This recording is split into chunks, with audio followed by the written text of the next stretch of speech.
नहीं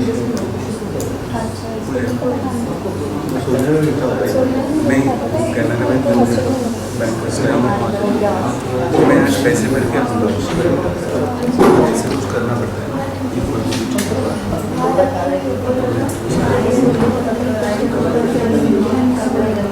शुरू करें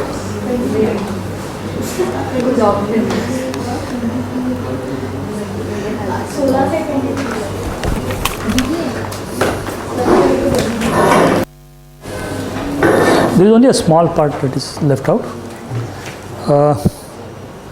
Starting with our own identities are motivated by culture. We don't seem to realize it because we kind of exist within that. But culture is a very strong force. If you look at it carefully, it will explain a number of things. So there was one small point. Yeah.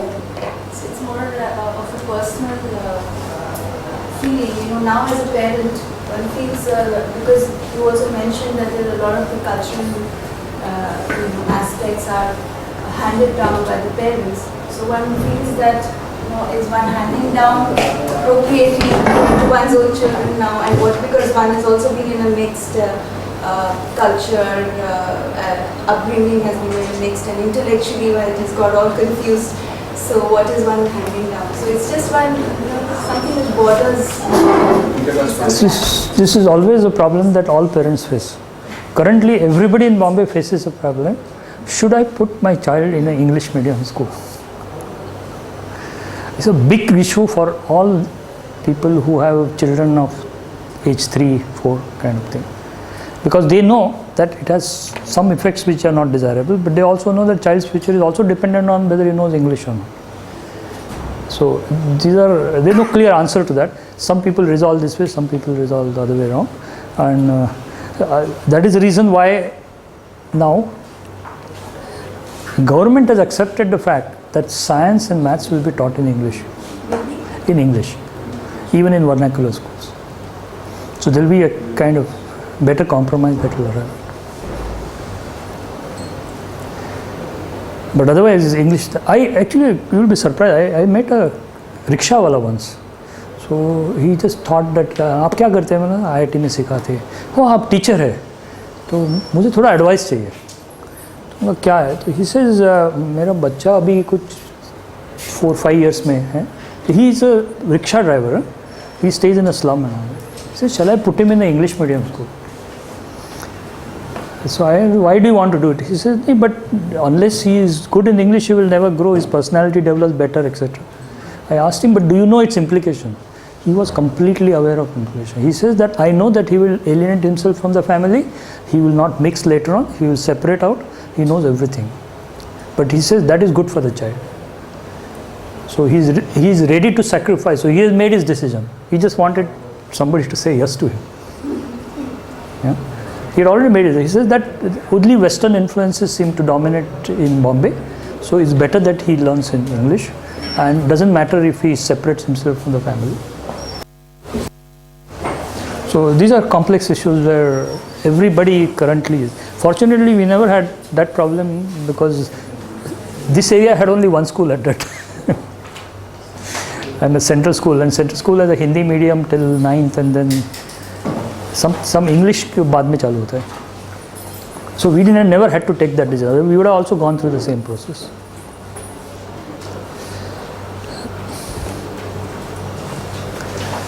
There are various kinds of identities I am talking about. We are actually primarily looking at object identity, whether it's a visual communication or whether it's a.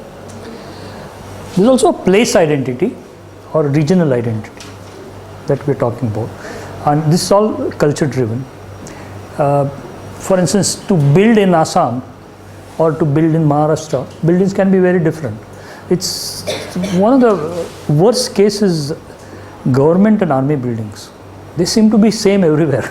They never respect what happens. So I've seen in a beautiful place on the way from Guwahati to Shillong, there is one Air Force base, which looks like it could exist anywhere else in India. You know? Absolutely no respect to the region at all. Against that, you have others where that respect is at least common. So there's a place identity issue that comes from culture. There's also a time identity issue that comes, 70s, 80s, 19s that we talk about. And see, one question that people ask is, why should we know time? We are anyway living now and we are designing for now. That is not correct. The most famous car right now, compact car, is actually a retro. Minor, which came now. What is the name? Morris, no? Morris Minor.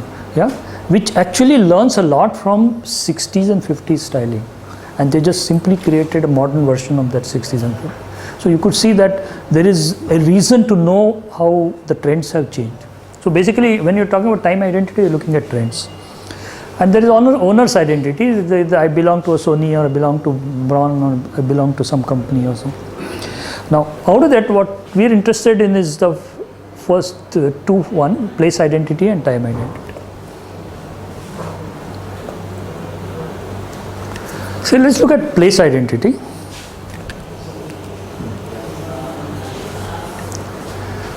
A lot of people are saying that if you see a person, it looks like he comes from Delhi, or the building looks like a Delhi building, okay, or it looks Russian, or it looks American, or whatever it is. Now, it could correlate with cultural identity, provided culture and place are correlated. Not necessarily true anymore, but it used to be true earlier. Okay. Now, what is this Delhi look that you have for people, for fashions, for buildings, for city? There is some Dilliness in it, right? So I have neighbors. Yeah. They moved into Delhi and they're very prim and proper. Even when they are at home, like I would be like utter casuals and like very shabby clothing for that matter, but they are always prim and proper. They're very neat. You entered there. You went beyond living room. Did you go beyond living room? But bedroom and the living room seem very nice. Okay, no, because that culture has a separate way of doing things. Living rooms are very different. In fact, I had a big problem. At one time I was working for ministry, some project report had to be made. And I had gone to see the secretary, and I had needed to go to some library in Delhi. So he said, don't worry, I'll give you, somebody will take you there.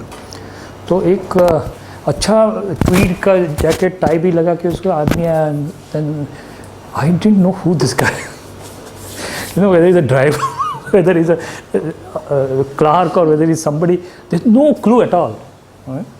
And that fellow said, he will take you. That means I am supposed to now figure out who this guy is. It's impossible to find out there. The people, the way they dress, it's not easy to find out. So then I had to find some clever ways of asking questions. Finally I figured out he's a driver. Okay, but this can happen quite a bit, because that cultures are very different. Okay. I find the exact opposite of that here in Bombay. I find that everyone looks alike because everyone dresses so simple here. It's very difficult to figure out who belongs to the family. Yeah. When I actually went with the driver, I thought people will think I am a driver. So that was a difficulty at that time. I had another interesting thing about this dressing. Long time back I was working on a project or washing machine, and I went to a lot of people for interviews and things like that, but I also went to shops to look at how people buy, right? Now, if I go as a buyer, I don't think people would believe that this guy will ever buy a washing machine. So I had to take another couple, very nicely dressed and looking a little proper, yeah, to me, and say, I told him this is what I want to do, and just ask the right question. No, I'll just stand next to you, because people judge, salesmen judge very quickly, who is a buyer and who is not a buyer. So sometimes this thing helps and sometimes it doesn't help. This is the same thing for the Delhi wala. Huh. Might not be so difficult to identify. Like what, It's quite tough. who's who. In spite of the fact that an outsider might think they're all dressed similarly, but for the insider it is probably easier to. Yeah, insiders is easy. certain clues. Yeah, it's like if you go abroad, you don't know by looking at person what kind of a status he has or what kind of work he does. But within the culture, this fellow is most likely to be this and all that. I mean, I'm not saying it will always 100% true, but at least 95% of the time you know. But in other culture, it's quite, you don't know who is who. So on the face of it, are you dealing with characteristic features? When you look at place identity, whether you look at time identity, we are coming back to this question of characteristic features. Basically, everything hinges around characteristic features.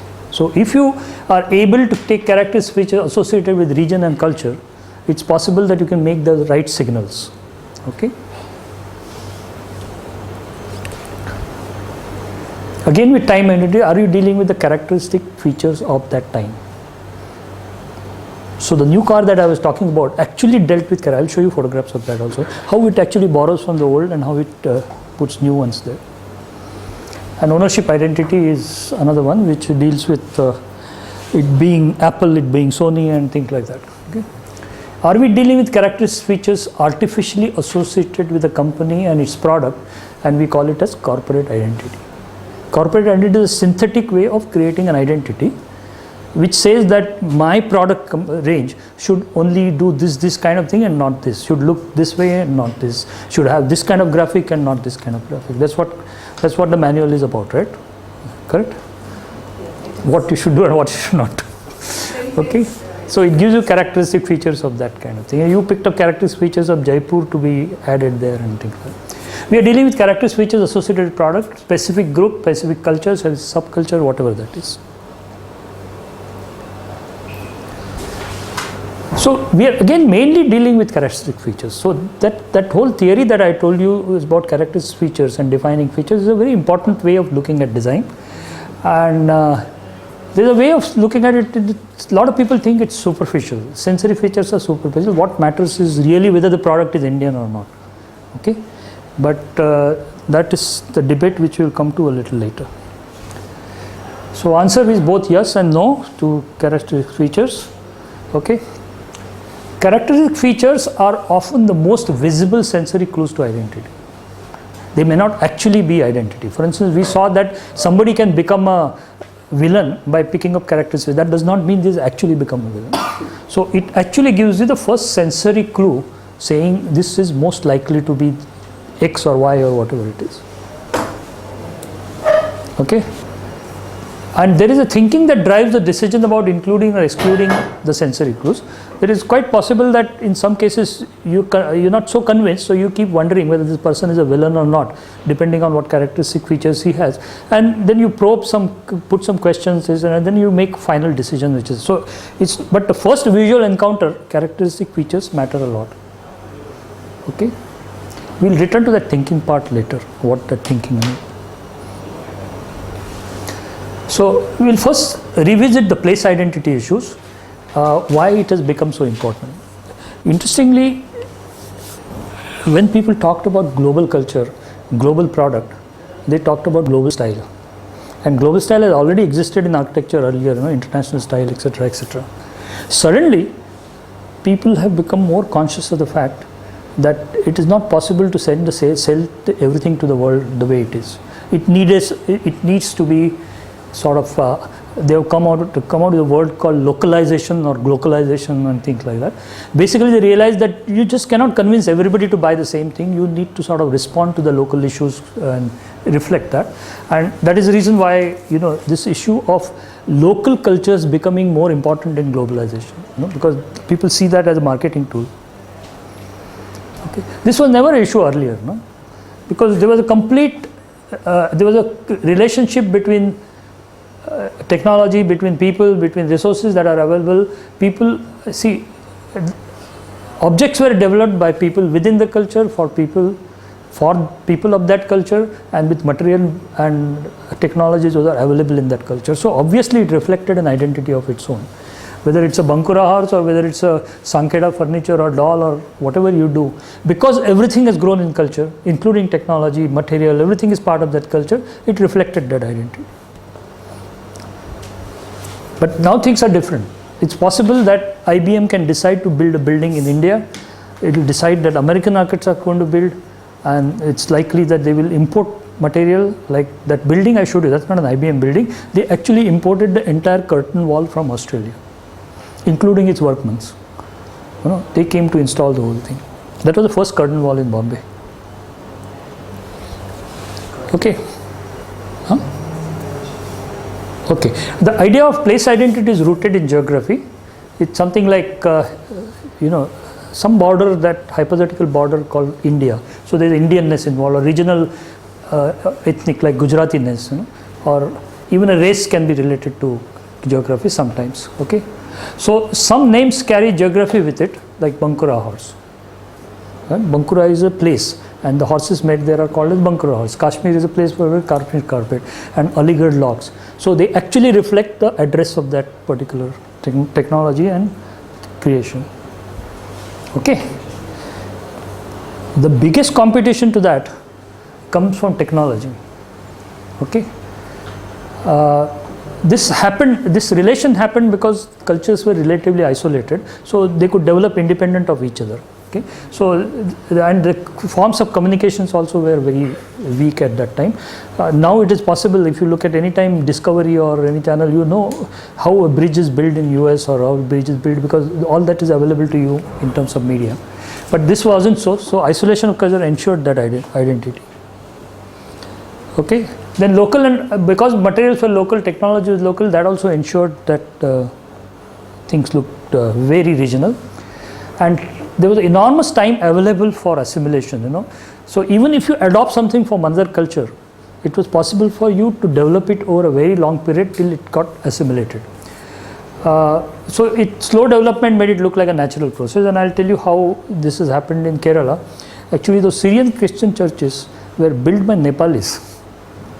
They are all carpenters who have come from Nepal. That's why they look very different than other churches. It has its identity, which is a mix between a local Kerala architecture and Nepalese architecture. So it's because the whole technology flowed from, because one of the prince married a Nepali princess, and she came with the paraphernalia of her craftsmen and everything. So all the Kerala architecture has that kind of influence.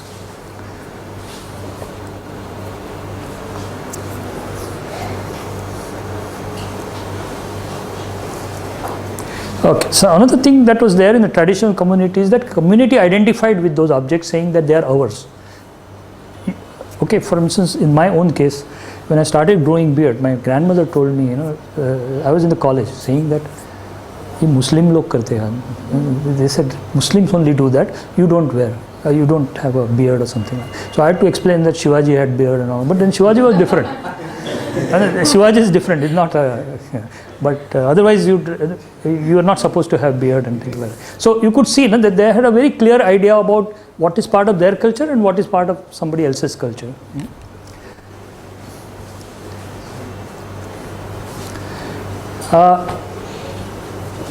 When migration occurred, it was actually an input to the culture because of migration. That's how the Christianity in Kerala developed. Craftsmen traveled, this is what happened with Kerala churches and Nepal influences. Persian influence on Islamic architecture, again, is because of migration. Migrations could have occurred either because of force or, on its own. But migration is one interesting way in which cultures develop. So address and identity seem to be correlated, and place and identity seem to be correlated till technology interfered with it. Okay. Now actually identity is in search of address. Okay. Modern technology ensures that it does not give you any clue to the place at all, except the GPS system. For instance, you get an email, you don't know where on the world it has come from. When you get a post, you know that the stamp, it has come from US or it has come from UK. If you get a mail, you don't know. This fellow can be in Australia and still write to you, and you don't know he's in Australia. There's no way of knowing. Mobile phone, first question you ask is, where are you? It doesn't tell you the location, right? So first question is always, kahan se bol rahe? Because you want to place him somewhere, but the technology doesn't permit that easily. Okay. And another thing is, you can assume whatever identity you want to in virtual space. Technology permits you that. That is what you do in that avatar. Chat room में जाके कुछ भी कर सकते हैं, games. You can go into that second life and create your own avatars. So you can assume an identity temporarily and get away with it. So this was never so in traditional cultures. And second thing that is happening is, people seem to be more linked with age than with culture. In the sense, you feel you identify yourself with youth in other areas, other regions, other part of the world than people within India. Okay, this is something which is happening because you suddenly see that relationships seem to have gone lateral rather than this way. Okay.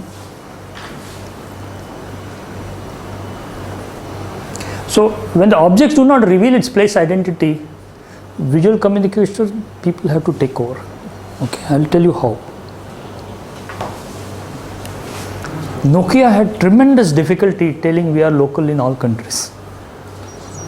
So they came out with this series of ads, said it works in 200 countries like China.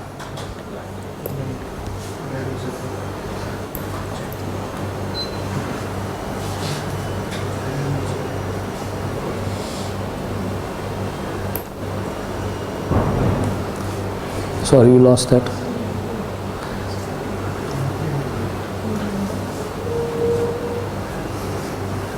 Okay, so identity is so important that when a product doesn't have it, you artificially create it by associating such things. So if product designers don't work sensibly, visual communication will take over. That's what it means. So better be cautious about it. Okay. Unlike global product, these objects were developed within the culture and resources, skills, etc. and identity automatically came. Now identity is not going to come automatically because you don't use local technologies, you don't look local resources, and you don't use local users also. So we've got a big problem with globalization of creating place identity. Main problem there is that under invasion, whether it's a global products or whatever it is, right now they are westernized, but that does not mean, I'm sure that in another 20 to 30 years, India will be influencing US with all its products. It's bound to happen because we are growing country while the other ones are not growing. So you'll find that that will happen. So our idea of Indianness got terribly influenced by global communication, and it almost took over. And it became a very fashionable to become a global man with a social upward mobility. Global man is the person whom you see in most advertisements. Yeah? Wears the right kind of dress, has the right kind of situation, occurs in the right context, etc., etc. Right? That's a global man. And this has tremendous influence on the way Indian market works. It is almost full of all the global products. Oh, sorry. But we have some mindless globalization also, and that's why it hurts. For instance, we had a very interesting concept of shopping. Indian shopping culture is very different than Western culture. Now we impose the whole idea of malls on India, which have very little to do with Indian shopping culture altogether. Okay, वो थोड़ा हिगल-हगल करना होता है, थोड़ा price कम करना है. Then you have to show that you are going out, you are not buying. Then he calls you back. All this part of our culture, right? It's all vanishing. Yeah, in mall you either buy, you don't buy. Nobody seems to bother. Correct. Then you have this is Maza is a Marathi channel, but you have a newsreader who is dressed in a Western, complete Western attire. You have this another Marathi channel where the fellow wears suit. Yeah. At least Doordarshan is somewhat sensible, but even the graphics are graphics are very, very different. Yeah, so you could see how absolutely mindlessly we are adopting it. There's nothing wrong in absorbing Western influence, but only objection is that we tend to do it mindlessly. Sir, yeah, can we have something vernacular glamour or something like that's that? what we come. Because most of the time glamour is associated with. Correct. That's what we will do that in a project. Now, not me, you are going to do it. So when we say we, say you. I'm not giving lectures just to please you or something like that. I'm expecting that this will happen in your project. Okay. Now, does not culture resist? Why is it that culture doesn't resist? Now, resistance occurs only in certain circumstances. It doesn't occur so often. It's based on object categories. There are some objects which are more susceptible to changes and Western influences. Some other products are not. Okay. Some products are very culturally open. For instance, Sari as a concept. You heard about, I think you would have heard of Zandra Rhodes. She was a fashion designer in UK or something like that. She came to India and in 3 days she developed some 56 versions of saris. Not a single one ever entered market. Yeah? Ever look at, because we have a very good tradition which is rooted in the culture. It's not that easy to change. Okay, sari will change. I'm not saying it not change, but it will change in its own pace and its own. Similar thing is our food. It doesn't change that quickly. It changes very slowly. Okay, so some of the categories are culturally less open and resist foreign influences, but some other categories where we do not have any history. For instance, television, telephone. We don't have any history in the country. So there we are able to we absorb that much more without any resistance.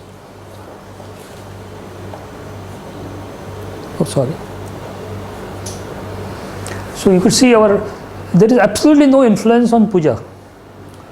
There were a lot of attempts to use CDs for puja, recorded tapes which are available to replace pujaris, but people wait enormous amount of time for that purohit to come.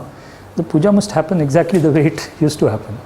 People don't accept that thing at all. Same thing happens with our wedding dresses. They don't change that quickly.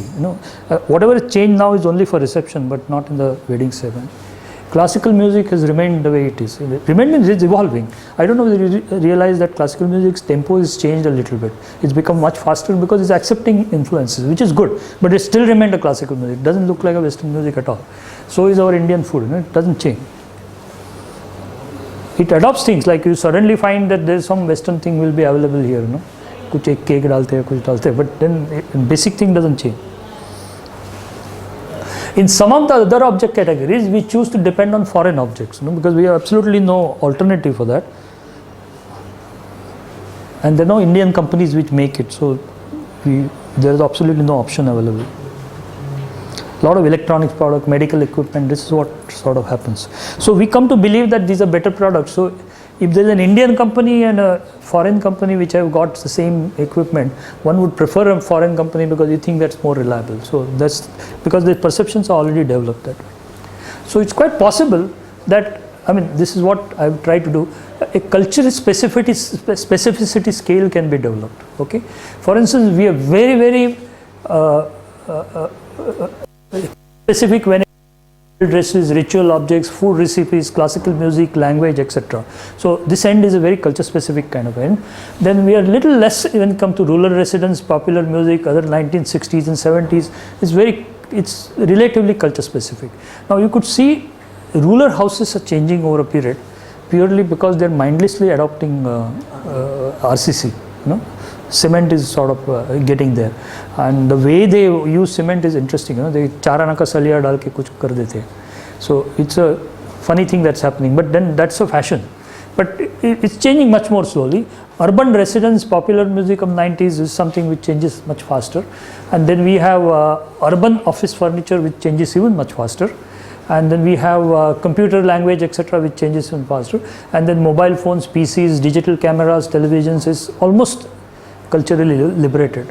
So this is culture specific, culturally shielded categories, and these are culturally liberated categories. And you should try to look at restaurant, you can try to look at whatever you are doing, try to put it in this scale so that you know where you want to go. Yeah, it's possible to do a completely modern dhaba, but then it may not remain dhaba at all. The modernity will actually kill dhabaness. So you have to be judicious in making that decision where you want. Same thing with jewelry. So those who do jewelry will need to discuss this in the afternoon. And this is for urban India. Rural India, it can be quite different. So you could see this happening. In urban India, all this is getting accepted. In rural India, there is still a resistance. They accept it when it's inevitable. So we are going to stay in a mixed world.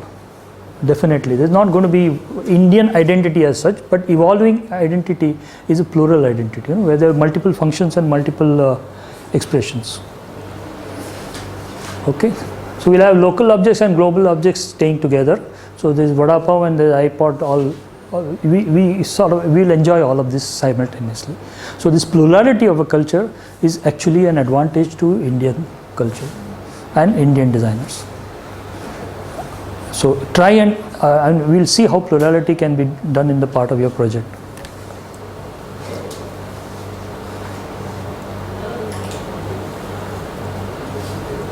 Actually, all of us want everything to be Indian.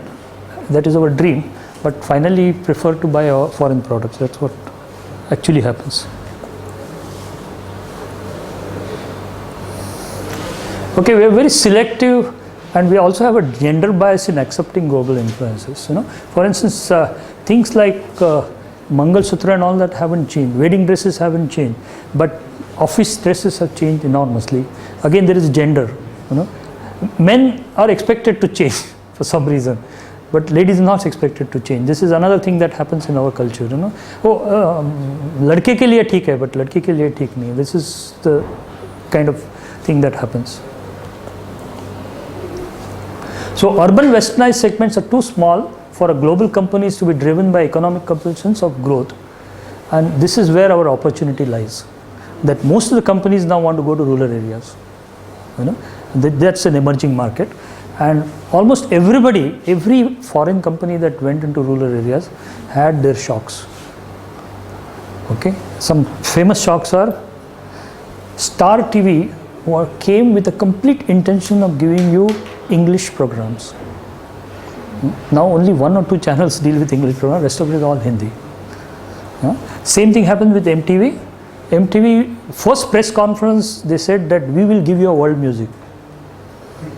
Now it's world music is given for 1 hour. Rest of it is all local. Okay, that's why they created MTV Asia, because they realized that you cannot just force music onto people. Look at mobile phone, the way it is getting used. It's very interesting to see how other people have adopted mobile phones in the way they conduct their business. Same thing happened with PCOs. The way it is adopted, they do lots of things. In fact, I met a PCO operator. It was in a small village. Actually, we didn't meet the PCO operator. There was a PCO, and then inside there was a resort where we stayed overnight for something. And we said, we want to call Bombay. They don't have a telephone line. They said, "Mujhe 5 minutes deo." This PCO fellow had wired the whole thing to that resort, and resort had only an intercom. So when he goes to a PCO, you can talk on that intercom to Bombay. He gets his commission, PCO gets his money, and you get your work done. So people have adopted this. This was not the original intention, but people have done all kinds of things in PCOs to achieve more than what was intended. So cultural issues become critical when product address mass markets. All these products started mass markets, and the moment it goes to mass market, cultural issues come in a big way. So invasion into a rural area is actually an opportunity to create bicultural products, which give them a sense that they are urban but yet rooted in what they are doing. Last, which is okay, just a few minutes. What is the generation gap?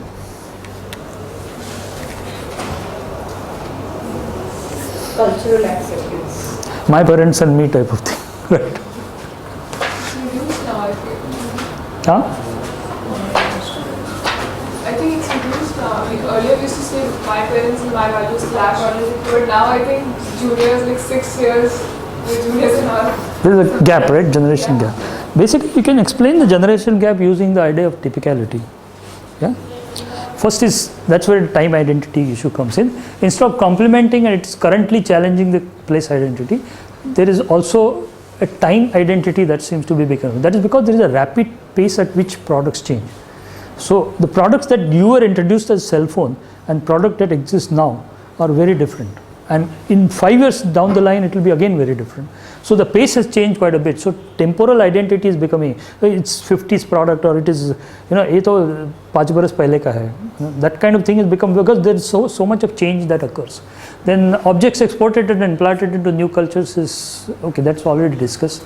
And ideas are developed outside the culture and artificially promoted to change the mindset, commercially motivated. Okay. Let's look at what has happened to cameras. 60s cameras were like that. Then SLRs came in 1970s. They started looking like this. Now it's become this. Now it has become this. Okay. So whatever reason, technology or whatever it is, you could see that the whole shift of what is typical is changed. Now, how do you explain the generation gap using this is where we'll go to. Okay. First is there is another thing that is happening is there is a very short life cycle to products.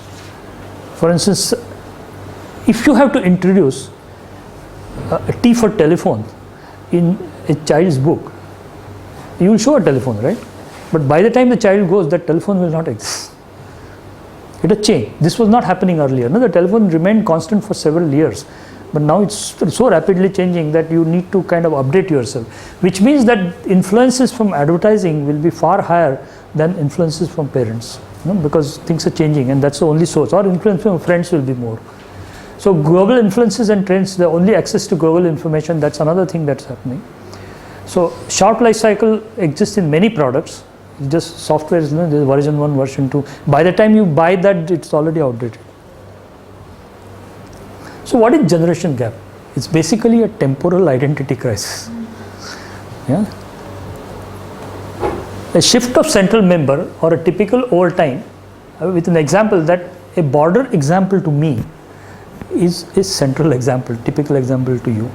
So my kind of music, which I thought was central, is actually an example on a fuzzy boundary for you. That's where it just reverses the process. No? You remember that continuity. This is my typical of a music, and I put all of the music here. Your typical is somewhere here, and for you, my music is something which is atypical. Okay, so generation gap can also be explained as shift of typicality and some kind of an exchange that is taking place. Okay, so this is my typical, this is my atypical for whatever product it is. It's my view. This is your view. Reverse, because your typical will be very different.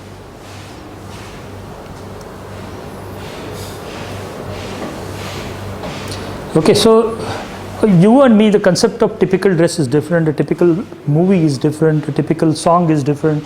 All this is changing, because there is a rapid perception, the perceptible change in the generation. So within a short span of 10 years, 15 years, this thing changed.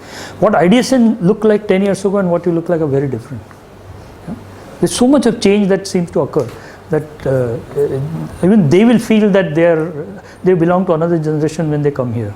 We never look like this. Okay, so that's the change that is occurring. Okay, I think we'll finish there. This is a company. There's only one slide about Appleness of Apple or Sonyness of Sony and all that. We discussed that enough. So, okay, so we break here. Afternoon we have to sit with each group. A and B we have to isolate. Particularly Guwahati one. And do a small lecture on links. Okay. So I hope to finish this by about 11 or 11:30 maximum, both this, so that this time is available for us to create the image board, analyze that image board. I'll sit with you and discuss what to do with that image board, how to use it, so that we have a complete analysis ready by tomorrow, so that we can start on how to use it creatively for those 2 or 3 lectures. I'll try to make a PDF, and I'll give it to you. They are basically on assimilation, which is something to do with biculture. If time permits, if you feel confident, then maybe we can arrange some presentation. Otherwise, the thing is that if you need to discuss, we can discuss it. There's no theory left. Okay? Basically, large number of case studies of how the 2 cultures have mixed together to create movies. So several, right from fashion design to product design to things like shoes and things like that, to architecture, almost everything, including graphic design, so many cases of that. So these are basically case studies which do not need to be sort of explained. Okay? So we have to come to absolutely end of analysis here, and I'll explain you what that means. Analysis would mean what. We have to come up with very clear statements. So that's what I need. So we'll have about 20 minutes of where we are and what we plan to do. Then I'll show you case studies only to the extent that they have come up with analysis. The rest of the thing I'll not show you. So I have cut all the case studies into half. The analytical part is what.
Design process is what I will talk today. Innovation and major tool will talk a little bit here and later on.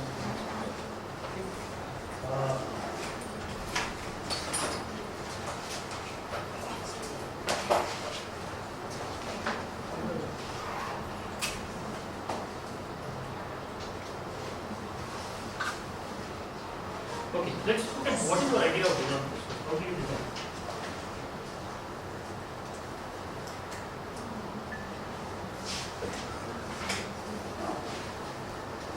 Try some ideas on how to do that.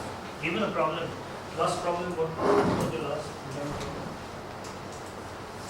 semester? This keynote. Not P2, earlier. So, it was an interactive toy for kids. What? Kids. Kids. Interactive toys for kids. So, what were the steps that you took to reach the solution? So, it was a seminar basically. So, it was just a study. Oh, just a study. Yeah. Anybody else? You haven't done the. We have a book like this. Okay. So, initially we did a study of what are the existing lights. What is that? What are the existing lights in that category? Existing lights. Okay. Then who are the users for these lights? And what is the user category? User categories. Then we also studied the aspects of the available technology. Available technology.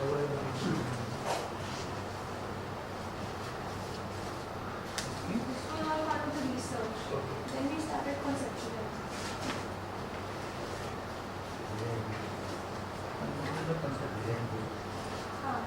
And before the conceptualization, we made a design view.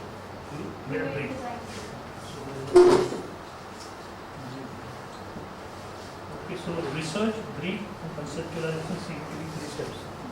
Right? And so the conceptualization, we came up with 10 concepts, and from that we had to filter up to one.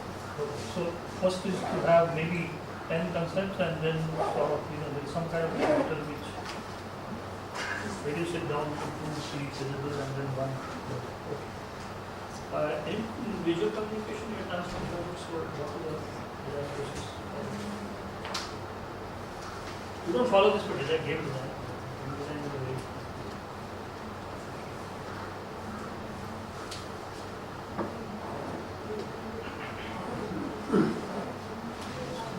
Monday morning stuff happening.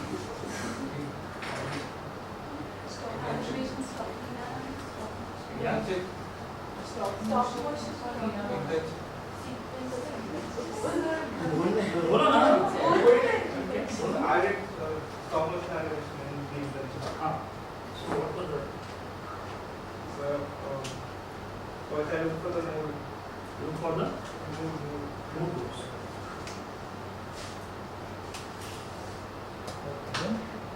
The users were actually being used to the users were. Huh? I think who the users are going to be. Okay. They were going to be people who watch MTV. So somehow you are aware of it. Yeah, I was aware of it. Then I made a storyboard, different storyboard. Storyboard. There was some alternative here, right? Yeah. Then Then I did the character design. correct.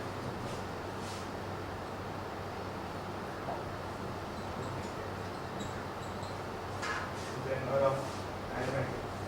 Okay. Rough animatic.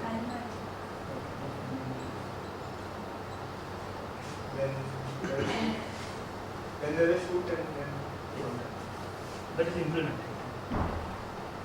Anything else? The last one that we did was an animation for Nina in the last one. Okay. It was basically on dreams. So yeah, we were supposed to come on one topic and study the topic and Okay. so basically I looked for topics that was suitable for animation. Somewhat like game design. Yeah, There is no clear. there is no. Anybody else was done? We did in interaction design, we did some projects. So in interaction design, What? we had one project in which the end product, the final product was not, we were not aware of the user. We had to decide, we had to create a new domain. Okay. Now, but we had a theme. So a theme given to us was preservation. Reserve. Okay. So under preservation, so we started with some random brainstorming into what exactly preservation means and what are the different words associated. After that, there were groups and they selected a particular area, like what they would like, what entity or what thing they would like to preserve. Once that was decided, they went ahead with further mind mapping on that. Means what? What steps? So first one was brainstorming and mind mapping. Then narrowing down, focusing down, we can say. And after that, there was timeline. We drew a timeline. It was again a type of mind mapping. And then after that, there was concepts. Then there were. So during concepts, we actually thought about the users. What kind of users and what. And then. So we have some types which are available to us. It can differ from, for instance, in things like game design, you have to use this process, you use a different process. But in general, you could see that if you go by the first one which she mentioned, there is some kind of a research, the brief, conceptualization, then work out alternatives, and then select. Right. Here also there is a mood board, user awareness, so there is some kind of a research that is happening. It may be of a different type because the problem is different. But there is some kind of research, you start looking at what are the other people who have done something similar, look at it and then narrow down. There is nothing like a brief here.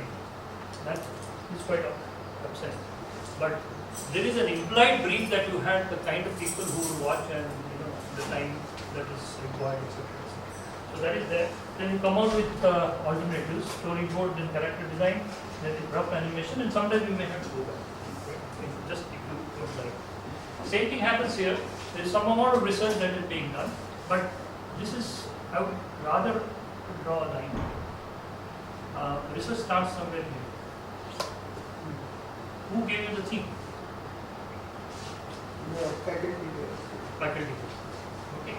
Now, there is something missing here, which is only available here, that is development of the theme. Now, if you broaden it, this is, in technical jargon, is called as casual brief or a casual statement of problem. We are not exactly sure what the problem is, but it is mentioned. For instance, there is a casual statement of a problem here saying that design light or something like that, and you're not sure who user is who, but general area of that this is what you want.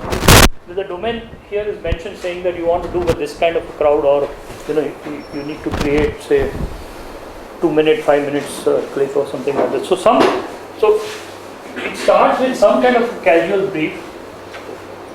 Almost all of it deals with what domain you're going to work on. For instance, the domain here was preservation, and then there is a research that happens. After that, there is a brief here. There is also, I'm sure that something must have been done here. What was it? After this? After that, we had to actually do a research, the kind of thing that we are doing now. Okay. Not exactly. There is some interesting that has happened. User identification, etc., occurred here, and actually it went back into research a little bit, isn't it? So it was an iteration, cyclic. So what is important is to see that almost all design process is iterative. You keep going through again and again. Maybe you don't follow the same path, but even if you don't follow and if you consider the iterative, there are some elements which are always there. There is some kind of a statement of domain which says that this is what, even in game design there is a domain saying that okay, you want to do a game, you want to do an educational game or whatever it is. Some domain is specified. Then there is some amount of research that you do, like I remember you were initially looking at carbon credits, isn't it? So you are looking at alternatives which are possible at that point, and then decided that no, I think the agent is the better way, or spying is the better way, or whatever. And then some amount of research was done. You looked at internet and saw what are the things which are, and then there is no statement of a brief as far as game design is concerned. The brief is somewhat general, saying it should not be more than 30 minutes and things like that, which is common to all the games. Okay, and then there is a conceptualization. There may be alternatives and they may be filtered. Okay. It's quite likely that during consideration you realize that you may be weak in some part of it, so you may have to go back to research, which is a common thing. Okay, so this is generally the kind of process that happens in most of the design, and one could probably bring it down to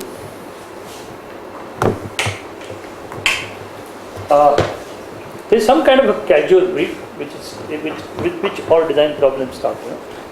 When the clients come, or when you start working in your offices, your boss or client will always tell you that this is what we want. Sometimes the casual brief is told as specifications.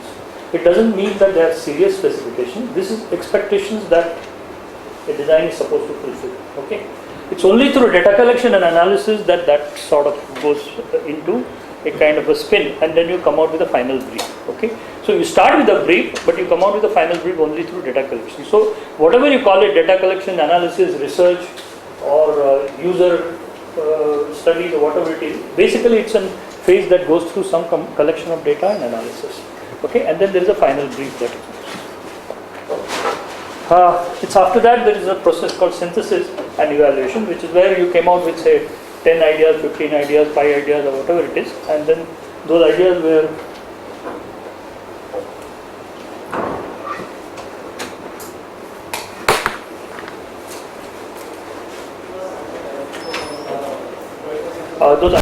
evaluated in some way, and that you decided that this one of them is better than so goes on. Right? This is the kind of process that almost all of us go.